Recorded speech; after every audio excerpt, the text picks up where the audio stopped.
시간이 되었으므로 2021년도 11월 10일 수요일 아침 예배를 시작하겠습니다.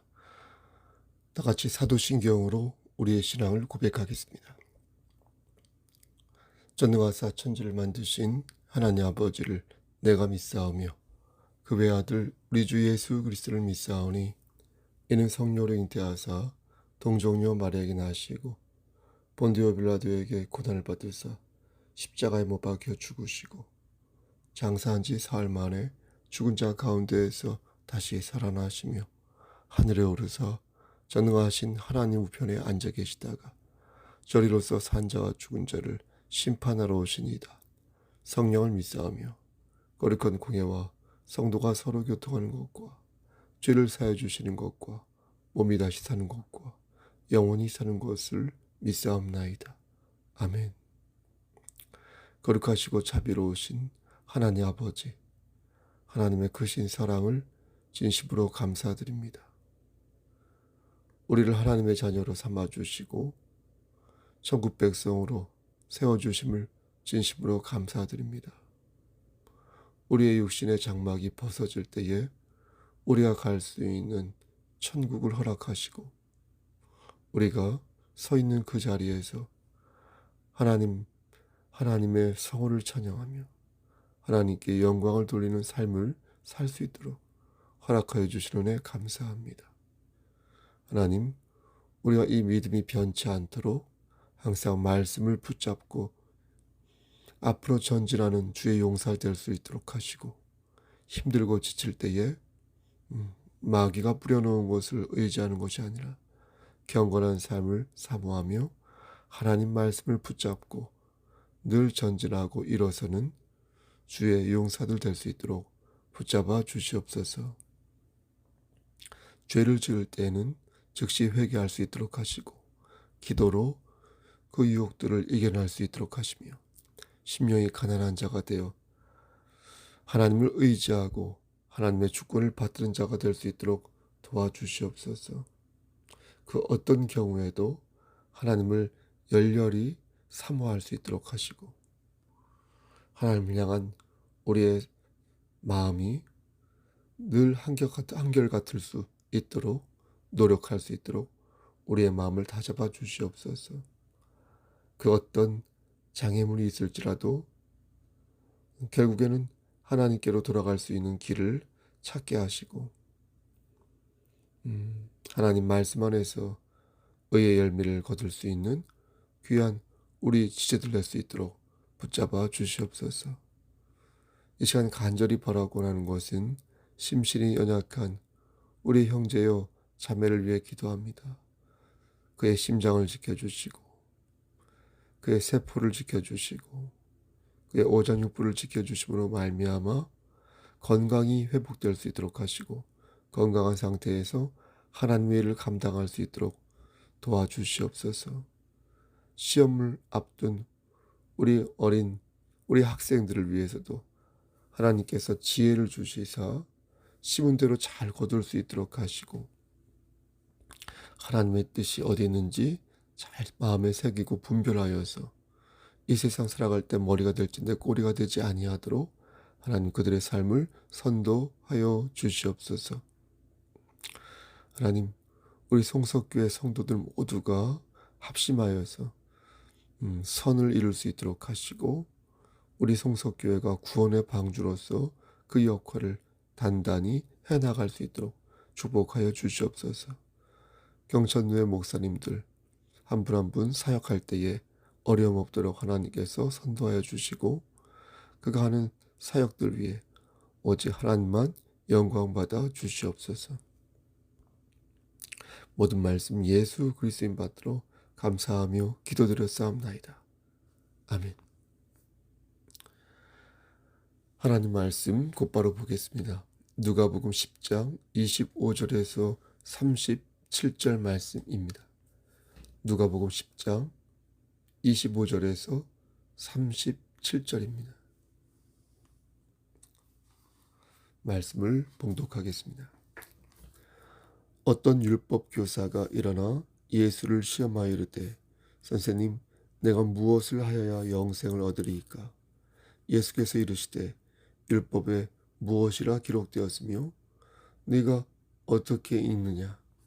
대답하여 이르되 내 마음을 다하며 목숨을 다하며 힘을 다하며 뜻을 다하여 주 너의 하나님을 사랑하고 또한 내 이웃을 내 자신같이 사랑하라 하였나이다.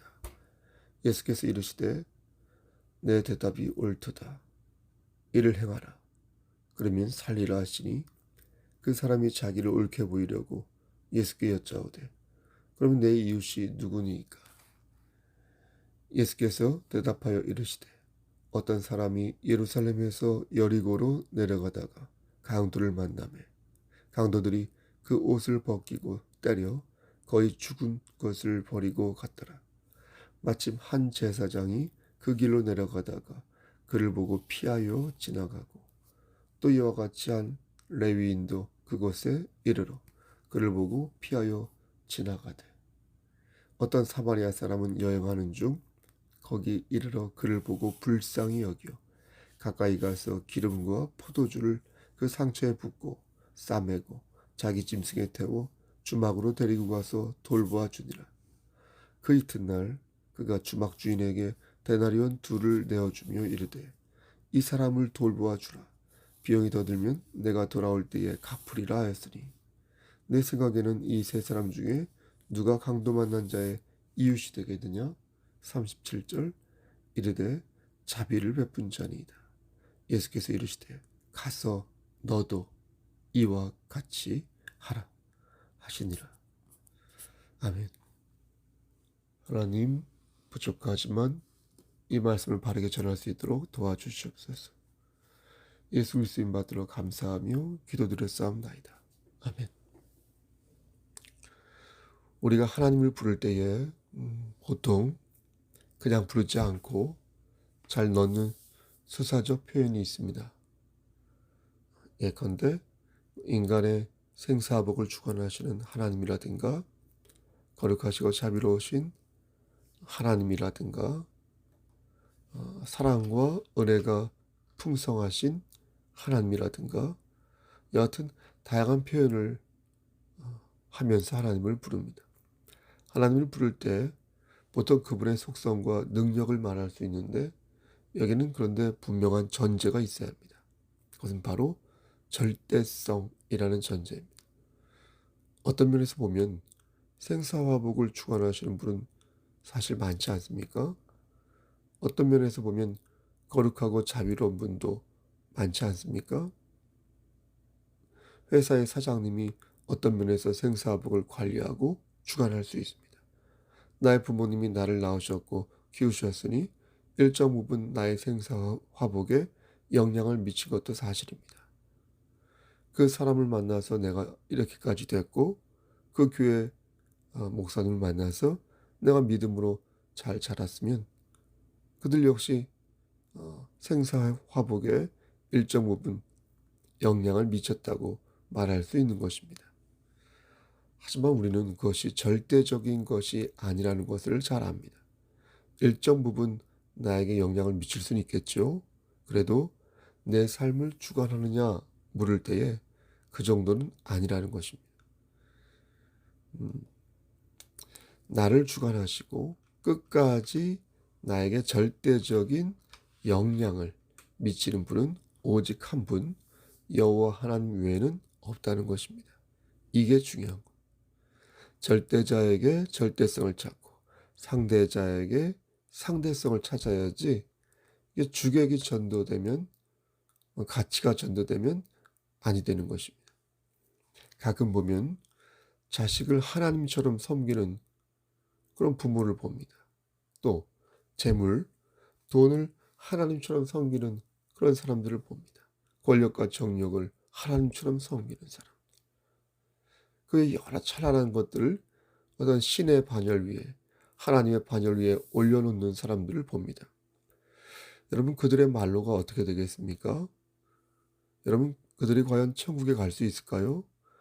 단언할 수는 없지만 그들이 하나님을 섬기기보다 세상의 것을 섬긴다면 하나님의 반열 위에 세상의 것을 올려놓는다면 그게 사실이라면 그들은 천국에 갈 수 없을 것입니다.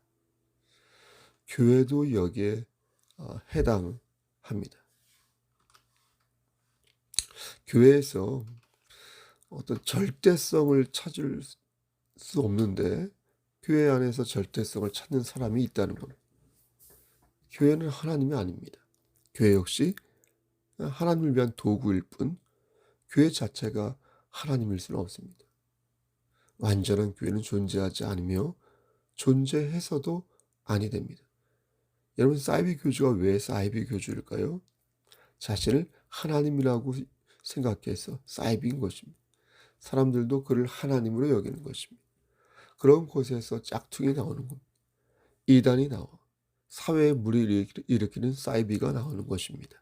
따라서 연약한 것은 연약한 것으로, 완벽한 것으로, 완벽한 것은 완벽한 것으로 여길 때 그리스도인으로서 건강하고 합당한 신앙생활을 할 수가 있는 것입니다. 여러분, 우리의 성도를 사랑할 때 절대적으로 사랑하지 마십시오. 장로님을, 권사님을, 우리 형제와 자매를 그러나 절대적으로 사랑하지 마십시오. 누구를 사랑할 때도 내 영혼을 바쳐서 사랑해서는 아니 됩니다. 그러면 아시죠? 선한 얼굴이 모두 타버리고 말 것입니다. 그러니까 최선을 다하여 그를 사랑하고 책임지고 섬기되 우리의 영혼은 오직 누구만 바라보고 있어야 된다? 하나님만 바라보고 있어야 된다. 이것이 서로에게 좋습니다. 오랫동안 건강하게 사랑하고 싶다면, 그리고 행복하고 싶다면 우리의 영혼은 오직 하나님만을 바라보고 있어야 한다. 목사를 바라봐서도 아니 될 것이다. 하나님 안에서 사랑하는 자들의 범사가 잘 되고 영혼이 잘 되기를 비는, 소망하는 그런 지혜로운 그리스도인이 되어야 할 것입니다. 그럼 어떤 식으로 그들을 사랑할 수 있을까요? 여러 방법이 있겠지만 그를 위해 기도하는 것이 가장 좋은 방법이라겠습니다. 여러분, 기도하면 내 마음부터 바뀝니다. 여러분, 기도하면 나의 부족함을 깨닫게 됩니다. 여러분, 기도하면 내가 놓쳤던 일들을 생각나게 하고 내 자신을 돌아보면서 하나님께서 주신 지혜를 발휘하게 됩니다. 그래서 그를 위해 기도하면 내가 점점 더 현명해져서 그에게도 득이 되는 행동을 할 수가 있는 것입니다. 그렇지 않으면 오해가 생기고 분란이 일어날 수 있습니다. 기도가 없는 배려는 서운함으로 이어질 확률이 높고 자꾸만 본전 생각이 나는, 갈등을 빚게 되는 것입니다. 내가 너한테 얼마나 공들였는데 네가 어떻게 나한테 이럴 수 있냐. 내가 당신을 위해서 얼마나 기도를 많이 했는데 어떻게 나한테 이럴 수가 있느냐. 진짜 제대로 기도를 해야 한다는 것입니다. 그러면 삶의 본질을 깨닫게 되고 나머지 곁가지 현상적인 것들은 다 이해하게 됩니다. 제대로 기도할 때에 어떻습니까? 문제가 사라진다는 거예요. 하나님은 어떻습니까? 하나님은 자비와 공의를 두루 사용하사 자비가 필요할 때는 자비를, 공의가 필요할 때는 어떻습니까? 공의를 행사하십니다. 그래서 우리가 미처 예상하지 못했던 것까지 두루 챙겨주시고 또는 말할 수 없는 탄식으로 우리를 위해 친히 간구하여 주시는 것입니다. 여러분, 하나님은 어떤 분이십니까? 우리를 살리시기 위해 독생자 예수 그리스도를 이 땅에 보내주신 분이 아닙니까? 이런 하나님을 의지하고 그분의 주권을 받들며 그분의 선하신 뜻에 동참할 때에 여러분은 이루 말할 수 없는 복의 복을 받게 될 것입니다. 하지만 하나님을 하나님으로 섬기지 아니하는 자는 결코 이러한 복을 받을 수 없을 것이며 여러분 부디 심령이 가난한 자가 되어 하나님을 반듯하게 섬기는 여러분 되시기를 소원합니다. 하나님의 이름을 망령되이 일컫는 자와 여러분 가까이 지내지 마시고요. 진실로 그리스도인이 되기 위해 노력하는 자들과 가까이 지내셔서 서로에게 선한 영향력을 행사하시기를 간절히 소원합니다. 그럼 오늘 본문으로 들어가 보겠습니다. 오늘 본문은 우리가 잘 아는 말씀인데요. 또 제가 여러 번 설교를 했던 그런 본문이기도 합니다. 어떤 사람이 예루살렘에서 여리고로 내려가다가 강도를 만납니다. 그는 피를 흘리며 죽어가고 있었지만 제사장도 레위인도 그를 도와주지 않습니다. 모두 그를 피해 그냥 지나갑니다. 여러분이라면 어떻게 하시겠습니까? 개인마다 차이가 있겠지만 저는요, 충분히 그 상황을 피해 지나갈 수도 있다고 생각합니다. 정확히 말씀드리면 피해 가야 하는 그런 상황이 있을 수도 있지 않겠습니까? 그러니까 일반화하여서 누구를 매도해서는 아니 된다는 것입니다. 이 말씀을 일반화하여서 어쨌든 예수님께서는 이것을 비유로 들어 사용하셨습니다. 그리고 홀대받는 사마리아 사람이 강도 만난 자를 도왔다고 말씀하셨습니다. 사마리아 사람이 가지고 있는 조건은 제사장과 레위인이 가지고 있는 조건보다 여러모로 좋지 않았습니다. 인식이 안 좋았습니다. 하지만 사마리아인은 그를 도왔고 조건이 좋았던 제사장과 레위인은 그를 돕지 않았습니다. 사마리아 사람은 기름과 포도주를 그의 상처에 붓고 자기 짐승에 태워 주막으로 데리고 왔습니다. 그리고 이튿날 주막 주인에게 데나리온 2를 주어 그를 돌봐줄 것을 부탁하였습니다. 대단하지 않습니까? 예수님께서는 이 비유를 드시고 율법 교사에게 이렇게 말씀하십니다. 네 생각에는 이 세 사람 중에 누가 진정한 이웃이라고 생각하느냐? 여러분, 이 말씀의 전후 맥락을 잘 생각해 보시길 바랍니다. 율법 교사가 예수님을 찾아온 이유는 누가 진정한 이웃인지 묻기 위해 온 것이 아니었습니다. 여러분, 그는 영생을 얻는 방법을 묻기 위해 찾아온 것입니다. 선생님, 내가 무엇을 해야 영생을 얻을 수 있습니까? 그렇죠? 그런데 예수님께서는 하나님을 사랑하고 이웃을 사랑하고 사마리아 사람처럼 진정한 이웃이 되라고 말씀하신 것입니다. 다시 말해서 이 말씀은 구원을 얻기 위한 방법으로서의 말씀이라는 것입니다. 진정한 이웃이 되는 것이 구원을 얻는 방법인 것이요. 그것이 바로 하나님의 자녀로서 마땅히 지켜야 할 계명이라는 것입니다. 그래서 너의 마음을 다하며 목숨을 다하여 주 너의 하나님을 사랑하고 또한 너의 이웃을 네 자신같이 사랑하라. 이를 행하면 네가 살리라 라고 말씀하신 것입니다. 그럼 우리는 여기에서 2가지 의문이 드는 것입니다. 여러분, 그렇지 않습니까? 그렇다면 행위로 구원을 받는다는 말씀인가? 믿음으로 구원을 받는다고 주야장천 말씀하셨는데 이웃을 진실로 사랑해야 구원을 받을 수 있다면 이 말씀은 행위로 구원을 받을 수 있다는 말이 아닌가? 그렇죠? 그런 의문이 들지 않습니까? 동시에 드는 또 한 가지 의문은 그럼 과연 그것이 가능한가? 내 이웃을 내 몸과 같이 사랑하는 게 과연 가능한가? 라는 것입니다. 결국 우리는 어떻게 됩니까? 믿음으로 돌아가는 것입니다. 여러분, 이해되십니까? 예수 그리스도의 은혜를 다시 붙잡게 되는 것이고 우리의 연약한 부분을 살피시는 성령님께 예수 그리스도의 이름으로 다시 간구하는 것입니다. 우린 늘 실수하고 의도적으로 잘못을 반복합니다. 죄의 그늘 안에 있으면서 죄의 그늘을 조장하기도 합니다. 그런데 하나님께서는 이런 우리에게 하나님을 사랑하고 형제를 사랑하라고 명령하신 것입니다. 능력이 안 되는데 왜 명령하신 것일까? 그것은 내게 능력 주시는 자 안에서 내가 모든 것을 할 수 있기 때문에 그런 것입니다. 하나님께서는 우리가 그것을 할 수 있도록 우리를 연단시킨다는 겁니다. 작년까지는 그것을 못했어요. 시련과 고통 속에서. 그런데 우리를 단련케 하사 올해는 그것을 할 수 있게 만드신다는 것입니다. 나는 비천에 처할 줄도 알고 풍부에 처할 줄도 알아. 모든 일 곧 배부름과 배고픔과 풍부와 궁핍에도 처할 줄 아는 일체의 비결을 배우느라.